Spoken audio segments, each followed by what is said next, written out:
Jesus. Permaneçamos nesta comunhão e o Senhor nos enviará dos céus a sua palavra. Deus seja louvado. Amém. Glória a Deus. Dom Francisco, serve o Senhor. Dom Alex, preste a palavra. Irmão Eliel, Deus te mostra.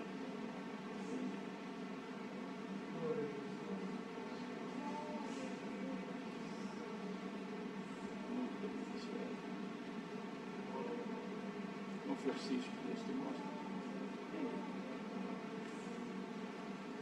Os outros servos de Deus.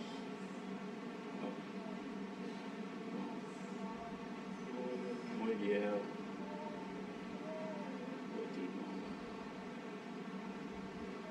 Glória a Jesus.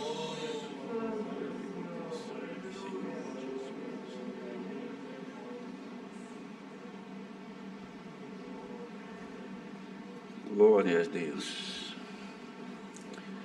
Com a ajuda de Deus e a guia do Espírito Santo, irmãos, vamos ler a palavra que vem avante, escrita na Epístola aos Hebreus, no capítulo número 10.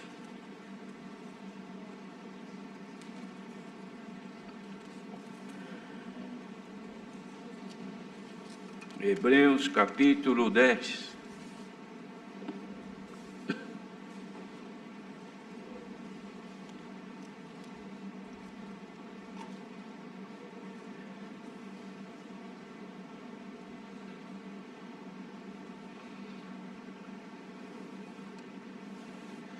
Nós vamos dar início na leitura a partir do versículo 19. Tendo, pois, irmãos, ousadia para entrar no santuário pelo sangue de Jesus, pelo novo e vivo caminho que Ele nos consagrou, pelo véu, isto é, pela sua carne, e tendo um grande sacerdote sobre a casa de Deus, cheguemo-nos com verdadeiro coração, em inteira certeza de fé, tendo os corações purificados da má consciência e o corpo lavado com água limpa, retenhamos firmes a confissão da nossa esperança, porque fiel é o que prometeu, e consideremo-nos uns aos outros para nos estimularmos à caridade e às boas obras, não deixando a nossa congregação, como é costume de alguns, antes admoestando-nos uns aos outros, e tanto mais quando vedes que se vai aproximando aquele dia. Porque se pecarmos voluntariamente, depois de termos recebido o conhecimento da verdade, já não resta mais sacrifício pelos pecados, mas uma certa expectação horrível de juízo e ardor de fogo, que há de devorar os adversários. Quebrantando alguém a lei de Moisés, morre sem misericórdia, só pela palavra de 2 ou 3 testemunhas. De quanto maior castigo cuidais vós, será julgado merecedor aquele que pisar o Filho de Deus, e tiver por profano o sangue do testamento com que foi santificado, e fizer agravo ao Espírito da graça, porque bem conhecemos aquele que disse, minha é a vingança, eu darei a recompensa, diz o Senhor. E outra vez o Senhor julgará o seu povo. Horrenda coisa é cair nas mãos do Deus vivo. Lembrai-vos, porém, dos dias passados, em que, depois de serdes iluminados, suportastes grande combate de aflições. Em parte fostes feitos espetáculos com vitupérios e tribulações, e em parte fostes participantes com os que assim foram tratados. Porque também vos compadecestes dos que estavam nas prisões, e com gozo permitiste a expoliação dos vossos bens, sabendo que em vós mesmos tendes nos céus uma possessão melhor e permanente. Não rejeiteis, pois, a vossa confiança, que tem grande e avultado galardão, porque necessitais de paciência para que, depois de haverdes feito a vontade de Deus, possais alcançar a promessa. porque ainda um pouquinho de tempo e o que há de vir virá, e não tardará. Mas o justo viverá da fé. E se ele recuar, a minha alma não tem prazer nele. Nós, porém, não somos daqueles que se retiram para a perdição, mas daqueles que creem para a conservação da alma. Amém. Aqui, queridos, o apóstolo faz aqui uma exortação sobre a perseverança na fé. No capítulo seguinte, ele traz então, reiterando a necessidade da fé, exemplos tirados do Antigo Testamento. Ele fez aqui uma relação grande de operações milagrosas que Deus fez com aqueles que pela fé creram no Senhor e foram então bem-sucedidos na esperança, cuja esperança nós temos alcançado, irmãos, quando cremos no Senhor, e por esta esperança nós estamos batalhando pela fé até neste dia presente. O apóstolo vinha dando um esclarecimento aos hebreus, e hebreus estavam espalhados por todo o mundo, não só judeus, como outros, mesmo não sendo judeus, mas conservavam e seguiam a lei de Moisés por todo o mundo. E de fato, irmãos, quando ele faz aqui referência, dizendo, lembrai-vos, porém, isso aqui no versículo 32, dos dias passados em que, depois de serdes iluminados, suportaste grande combate de aflições, tendo sido espetáculos com vitupérios e tribulações, e muitos foram participantes com os que assim foram tratados. Ele estava se referindo ao sofrimento que muitos deles que haviam crido no Senhor já haviam padecido. Está aqui, irmãos, quando ele escreveu, foi ali um pouco mais para frente dos anos 60 e antes dos anos 70, porque nos anos 70 veio a destruição de Jerusalém, e isto aqui foi antes, mas foi depois da morte de Tiago, então está ali pelos anos 60 ou 65, por aí. Mas ali já havia a perseguição passada, ou seja, o povo passado pela perseguição, e esta perseguição começou logo depois que a obra de Deus tomou um corpo, quando o Senhor chamou um número grande de fiéis. Os irmãos se lembram que quando, nos dias de Pentecostes, houve pela primeira vez na história da humanidade o derramamento do Espírito Santo, cumprindo então as profecias, principalmente de Joel, que profetizou sobre os últimos tempos, que Deus derramaria do seu Espírito sobre toda a carne. E realmente, irmãos, o Espírito de Deus foi derramado como Jesus prometeu, e disse, se eu for, enviar-vos-ei. De fato, ele foi e enviou. E ali, irmãos, creram um grande número de pessoas, cerca de 3.000 foram batizados naqueles dias.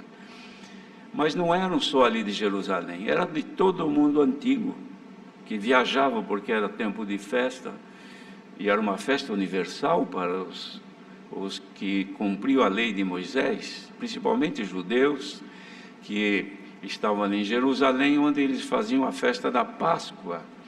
Então, nestas festas dos pães asmos que eles cumpriam ali, vinham gente de todo o mundo, e o Senhor chamou este grande número, um grande número ficou ali em Jerusalém. Os irmãos vejam que só deles ali que reuniram no dia de Pentecostes estava cerca de 120 pessoas, mais ou menos.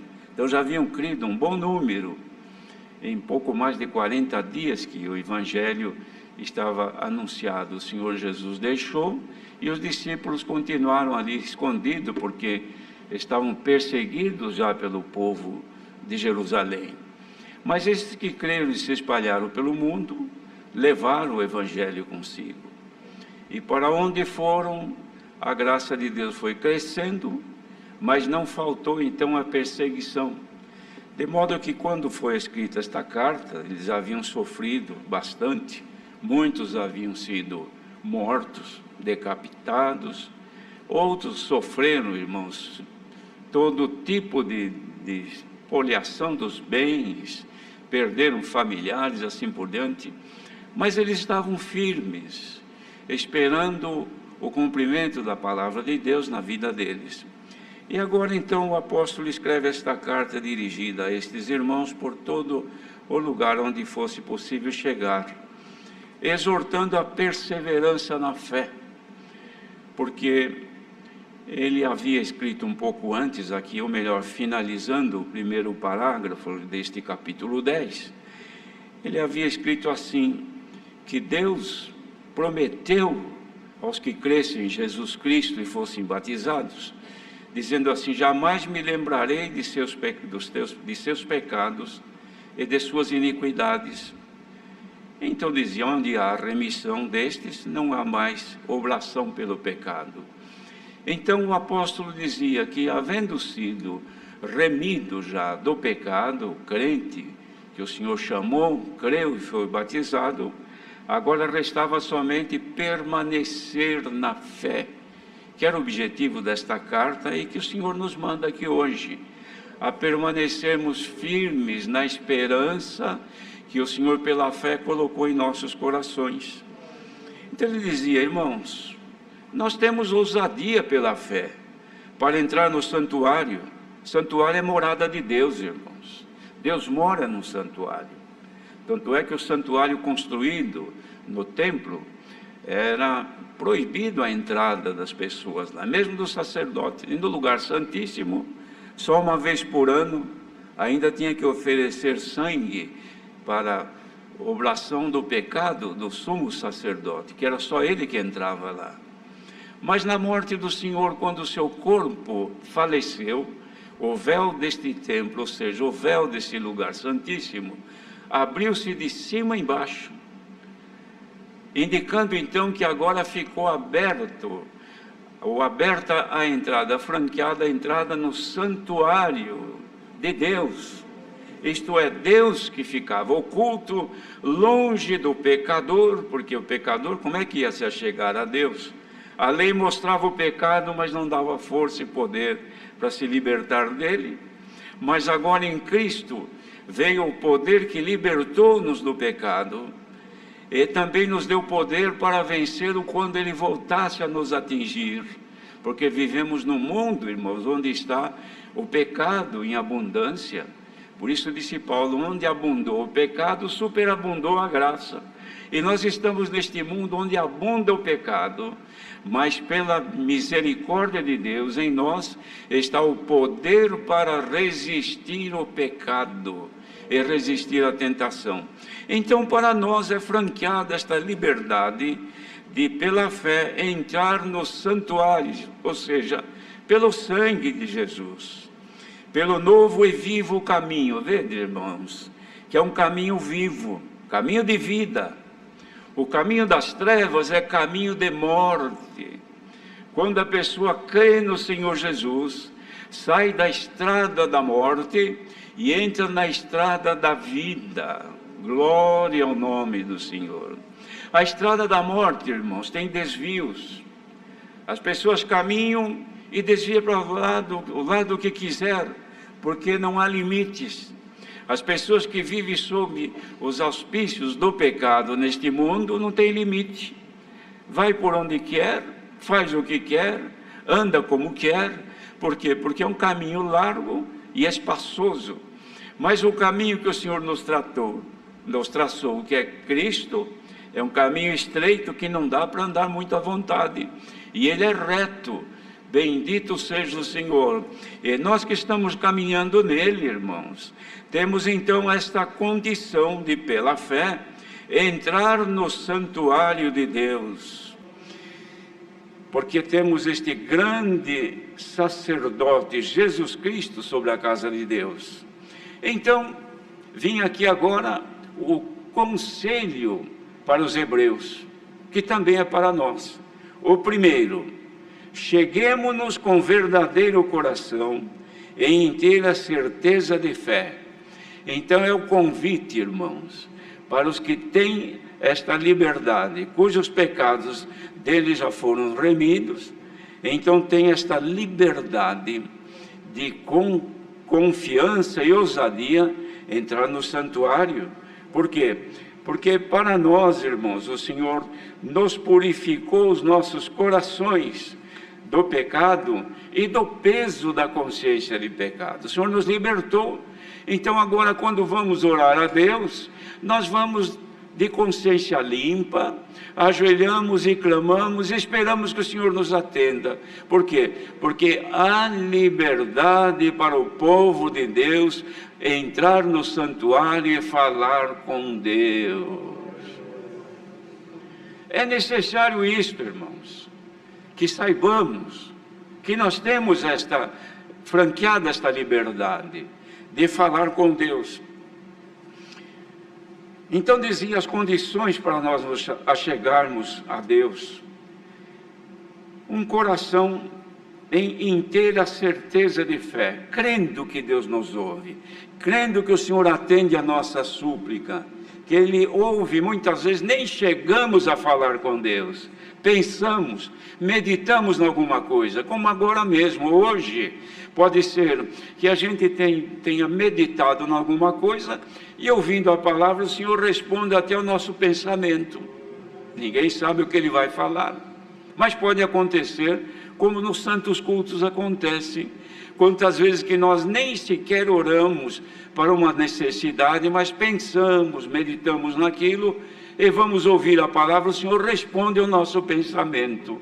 Por quê? Porque nós temos um coração limpo diante de Deus e uma certeza pura que Ele atende o nosso ser, o nosso viver, o nosso falar e o nosso pensamento. Então daí, irmãos, vem o temor. Ora, se Ele entende o que eu penso, se Ele responde aquilo que eu nem sequer clamei em vós, então é justo, é claro, é certo que Ele conhece quando eu erro, que Ele conhece quando eu desvio, que Ele conhece quando eu saio fora do seu querer, porque Ele está vendo, Ele está junto. O Irmandade não crê nisto, porque se nós não cremos que o Senhor está do nosso, ou melhor, dentro de nós, olha, irmãos, para os irmãos entenderem, o Senhor conhece o que está dentro de nós mais do que nós mesmos conhecemos. Porque antes que o nosso pensamento se revele ao nosso consciente, Deus, nosso Pai, já está sabendo o que é que estamos pensando. Quem medita na palavra de Deus de dia e de noite, como disse o salmista, contava com Ele como sendo seu pastor e que nada lhe faltava. Por quê? Porque tinha meditação no Senhor. Mas dirá alguém: mas como é que eu vou meditar no Senhor de dia e de noite? E o meu viver? E as minhas necessidades peculiares, particulares? Então como será? Mas Deus conhece, irmãos. Deus sabe que nós estamos com duas naturezas. Precisamos cuidar dessa externa, que nós nos banhamos, nós nos cuidamos, os homens barbeiam-se, as mulheres se cuidam, os homens também. Quando o cabelo cresce, a gente manda cortar, e assim por diante. Não é assim os homens? As irmãs também se cuidam. Por quê? Porque tem um corpo a zelar, quer ver ele bem, perfeito. Agora, neste tempo de risco, o que a gente faz? Olha aqui, todo mundo de máscara, todos um longe do outro, todos evitando. Por quê? Não, por causa do perigo, eu não sei de onde vem. Então eu preciso precaver, eu preciso me cuidar, não é assim? Mas tem aquele outro homem, aquele outro ser que está dentro de nós, que é ali que Deus habita, é ali que Deus opera, que não pode deixar de usar uma máscara,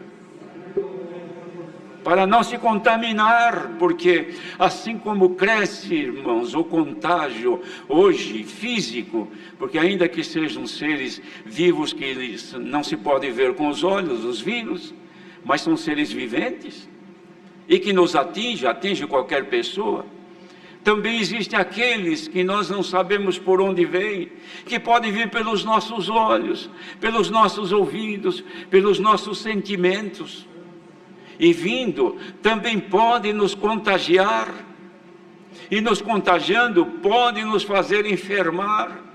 E ficando doente, depende do nível da enfermidade, pode levar à morte.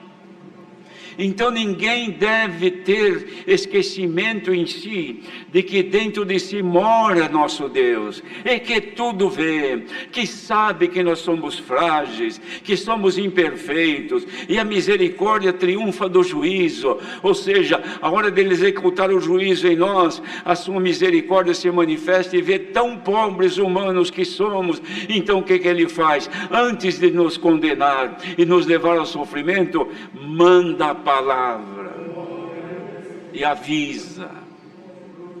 E se não der tempo de mandar a palavra ouvindo, mas ele arranca de dentro de nós aquele pedacinho que está guardado e revela na consciência aquele capítulo, aquela pregação, e a pessoa, meu Deus, tem piedade. E muitas vezes clamamos pelo sangue do Senhor Jesus. Por quê? Porque o Senhor me lembrou que se eu cair neste erro, então ele vai se distanciar de mim. É assim que os irmãos vivem? Se não for assim, a coisa está ruim. Mas se for deste jeito, é assim que nós vivemos diante de Deus, em constante comunhão. Entramos no santuário de vez em quando e vamos perguntar o que o Senhor quer de nós. Senhor, faça-me saber a tua vontade. Bendito seja o Senhor. Então está aqui a palavra, irmãos.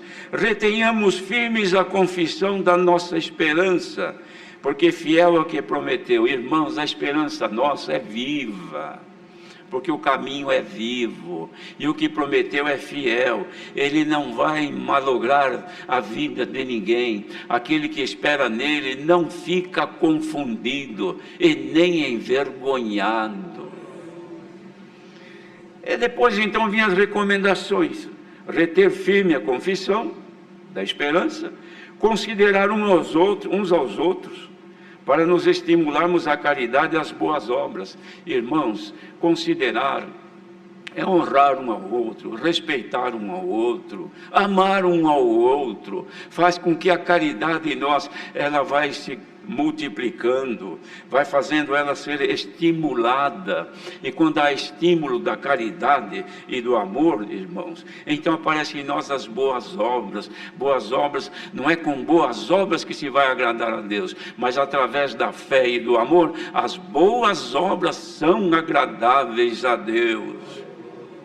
Porque se boas obras materiais fossem agradáveis a Deus, então a pessoa faz tudo o que Deus condena pela palavra, e depois vai e faz um sacrifício, faz aí alguma obra, uma doação, um atendimento, pronto, já fiz uma recompensa e já estou coberto por boas obras. Mas não são estas boas obras, são as boas obras como frutos da fé perfeita em Jesus Cristo.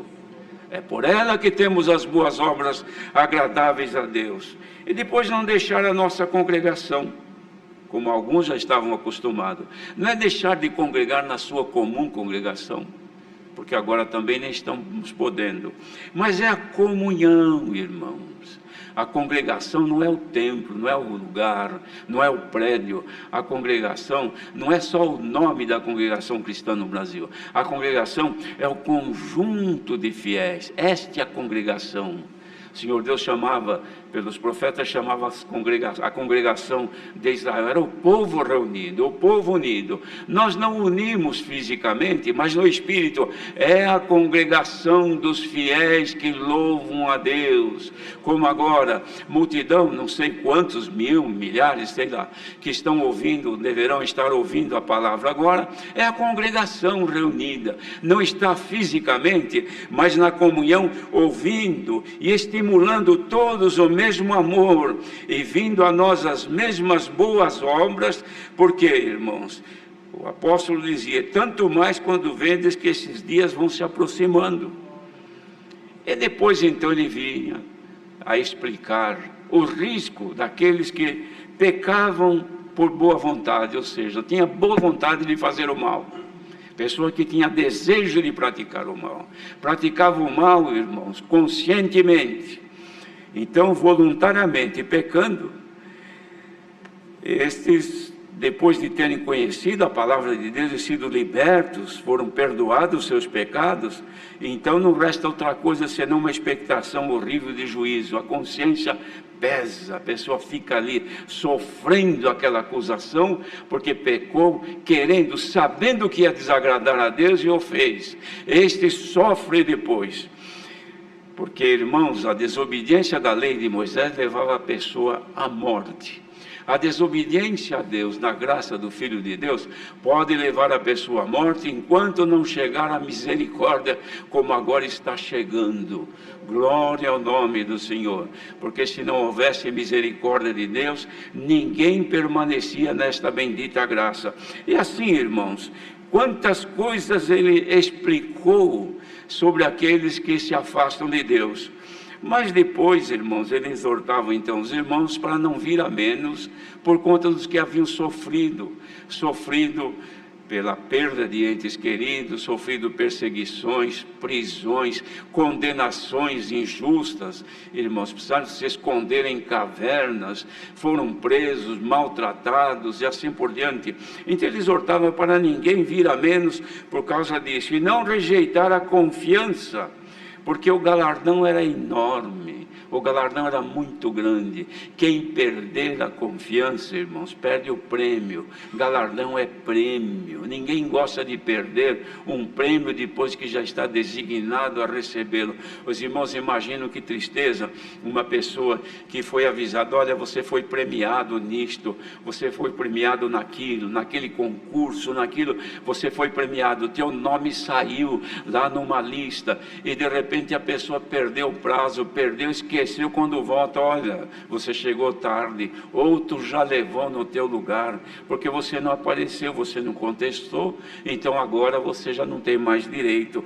Irmãos, quem rejeita esta confiança da esperança da vida eterna, irmãos, perde o grande e avultado galardão.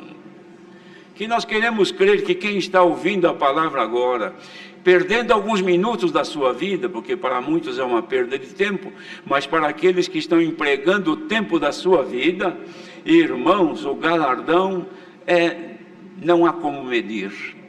Qualquer meio de medir valores não mede o tamanho do prêmio que nós vamos ter quando o Senhor nos levar para a sua glória. Então dizia assim: para tudo isso vocês precisam de paciência. E é isto que o Senhor nos recomenda, irmãos. Paciência. Na paciência possuireis as vossas almas. Ou seja, a vida da pessoa, ela está ligada com a paciência. Paciência em suportar, paciência em esperar, paciência em se conter, paciência em viver. Que Deus nos deu hoje, irmãos, como foi pedido antes da oração, que o Senhor nos dispensasse algum dom. Quem sabe o Senhor resolva, pela nossa dedicação, nos dar um pouquinho mais do dom da paciência, até para ouvir essa palavra. Porque pode ser que alguns por esse mundo afora, mesmo aqui, não sei, que já fica preocupado, mas não vai parar. Já passou das 7 horas, mais de 1 hora o culto, e o irmão não vai parar de ficar falando. Precisa de paciência. O povo precisa de paciência para ouvir a palavra. Paciência para esperar no Senhor, paciência com a esposa, paciência com o esposo, paciência com os filhos, paciência com os pais. Quantos que os pais já são idosos, já não respondem mais na mesma velocidade que os filhos, mas os filhos não têm mais paciência com os pais, então despreza o pai, despreza a mãe, desfazem dele. Quantas vezes se vê pessoas andando com idosos, ele já não tem mais aquela paciência, anda depressa arrastando o pobre do idoso que vai tropeçando porque não tem mais vigor. Outros andando com o pai, com a mãe, o pai fala alguma coisa, já a segunda vez que pergunta, então o filho reage com uma dura resposta, porque não tem mais paciência. Quantos que não tem mais paciência para orar, não tem mais paciência para cantar, não tem mais paciência para ficar 1h30 num culto, e no culto fica incomodado, o banco parece parece que está sentado num monte de pedras, e aquilo incomoda tanto. Por quê? Porque não tem mais paciência. Ah, irmãos, se o povo tivesse agora pelo menos predisposição para receber algum dom, quem sabe Deus dispensasse dos céus um pouco de paciência, paciência nesta pandemia. Glória ao nome do Senhor. Porque necessitais de paciência, para que depois de haverdes feito a vontade de Deus, possais alcançar a promessa, irmãos. Nós só vivemos de promessa. Qualquer um que perguntar aqui, sentado nestes bancos, estou esperando uma promessa. Deus me prometeu isso, me prometeu aquilo. É que também nós prometemos, irmãos, mas somos tratantes, descumpridores de tratos e de promessas. Senhor, eu prometo de ser fiel até o fim. É um engano. Daqui a pouco já estou sendo infiel. Quebrei a promessa. Quanta coisa que já prometemos ao Senhor e não cumprimos. Mas hoje o Senhor vem dar aqui a paciência para nós, para que depois de havermos feito a vontade de Deus, e a vontade de Deus agora é que recebamos a paciência. Então, irmandade reunida agora, em nome do Senhor Jesus, receba o dom da paciência.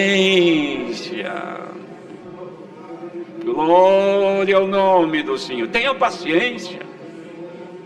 Tenha paciência de esperar terminar esta palavra, porque pode ser que daqui a alguns minutinhos termine e junto com o final da palavra venha aqui já alguma recompensa, porque nós vivemos disso. Nós somos exímios cobradores, somos tratantes, mas para cobrar nós nos damos sossego ao Senhor. Senhor, e aquela promessa? E aquilo que o Senhor falou? E aquela palavra? Senhor, e aquilo? E mais aquilo, e mais aquilo. E o Senhor não está cobrando nada. Está dizendo, eu quero te dar paciência. Por quê? Porque, temos que entender isso. Ainda um pouquinho de tempo, e o que há de vir virá, e não tardará. Mas aqui o Senhor fala que o que há de vir virá e não tardará. Não é somente sofrimento, angústias, dores e as tribulações do tempo presente que Jesus anunciou, irmãos. O princípio de dores são 3 situações que o Senhor Jesus deixou bem claro aos discípulos. Falou do princípio de dores, falou da volta dele, e falou depois, irmãos, da nossa confiança em esperar e ser fiéis, vigiar. Fez vários exemplos de vigilância, fez exemplo de vigilância das 10 virgens, dos 2 servos, bendito seja o Senhor, que um era prudente e o outro não era prudente.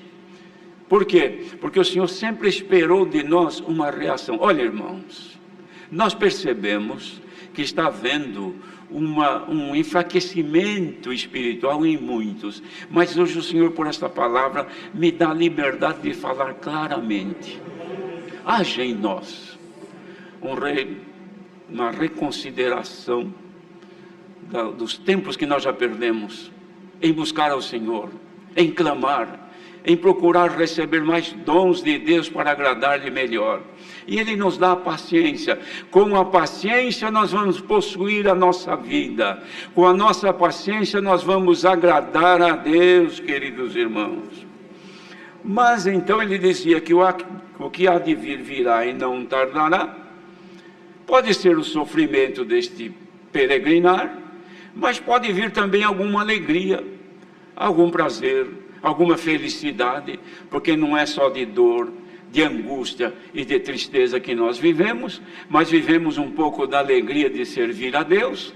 Então, se o povo tiver prazer de servir a Deus, quem sabe, irmãos, como foi pedido na oração, Quem sabe o Senhor dispense um pouquinho da alegria do Espírito Santo e venha recompensar como um prêmio para quem está chorando. Tu, irmão, irmã, que estás aí, vós que estáis por aí chorando, angustiados, gemendo pelas dores do que vem sucedendo nestes dias, receba pela vossa comunhão um pouco de alegria no Espírito. Se você não canta mais, mas cante no Espírito. Se você não tem prazer mais neste mundo por tudo que vê, receba agora um pouco de prazer de servir a Deus. E o prazer de servir a Deus, irmãos, fará com que a pessoa nunca se recue, porque o justo vai viver da fé. E se não tiver fé, não vive, queridos irmãos.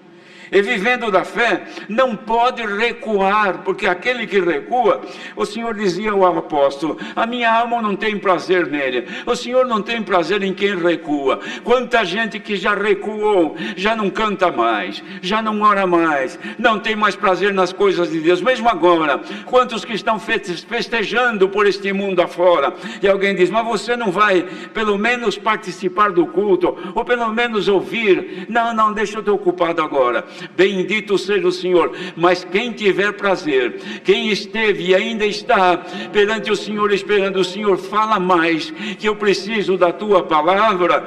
Glória ao nome do Senhor. Então o Senhor te avisa, minha alma ainda tem prazer em ti. Olha, irmãos, a alma é a vida. Se a vida de Deus tiver prazer em nós, então fiquemos tranquilos, que ela não se apartará de nós. E se ela está em ti, irmão, receba agora a certeza de que ela habita dentro do teu coração. E finaliza, irmãos, dizendo assim, nós, porém, não somos daqueles que se retiram para a perdição, mas daqueles que creem para a conservação da alma, que é a vida. Tristeza, irmãos, para quem se retirou, já não canta mais conosco, não congregam mais, não tem mais, mesmo vindo, às vezes vem aqui porque veio, mas é necessário que esteja aqui, mas que esteja aqui também por dentro, não só por fora. Fisicamente está, mas em espírito e em comunhão. Estás aqui também? Porque nós não somos daqueles que se retiram para a perdição, não. Nós somos daqueles que creem para a conservação da alma. Então, irmandade, ouvindo esta palavra, receba agora a conservação da vossa vida nesta bendita graça. Conservação da vida nesta graça, irmão. Conserva a fé, conserva a esperança, conserva o prazer de servir a Deus, conserva a alegria de estar na sua presença. Irmãos, crente que não tem alegria de estar na presença de Deus, não é crente. Crente que tem prazer de estar na presença de Deus, este alegra-se com o Senhor. Quando fala do Senhor, diz, a minha alma tem prazer de ti, ó Deus. Bem-aventurados quem puder nesta hora dizer, Senhor, graças te dou, porque sinto a tua vida aqui dentro de mim. Sinto que o teu Espírito se move dentro do meu coração. Então não recue, guarda-te, que o Senhor te promete conservar-te nesta bendita graça até a volta do Senhor Jesus. Deus seja louvado. Amém.